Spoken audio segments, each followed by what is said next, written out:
ஒரு பேனா கொடுங்கண்ணே. அப்படியே ஒரு கவிதை எழுதி கொடுங்கண்ணே. என்னது கவிதையா? ஆமாண்ணே, நான் 5 வருஷமா ஒரு பொண்ணு உசுறு குசுரா லவ் பண்றேன்னு யாருமே லவ் லெட்டர் எழுதி தர மாட்டேங்கிறாங்க. நீங்களாச்சும் எழுதி தாங்கண்ணே. இது மளிகை கடை, போடா அந்த பக்கம். அண்ணே அப்படி எல்லாம் சொல்லாதீங்கண்ணே. உங்களை அசப்புல பார்த்தா கவிஞர் வாலி மாதிரியே இருக்குண்ணே.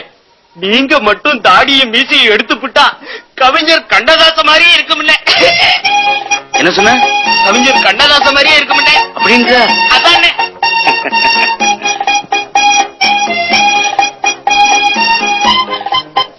அன்பே பொன்னி. அண்ணே, அந்த பொண்ணு பேரு பொன்னி இல்லண்ணே, கௌரிண்ணே. அரிசியை சொன்னா கவிதை சொல்ல குறுக்க பேசக்கூடாது. சொல்றது எழுதிக்க. நீ ஒரு அரிசி, தினமும் என்னை தரிசி. நீ ஒரு பருப்பு, என் மேல காட்டாத வெறுப்பு.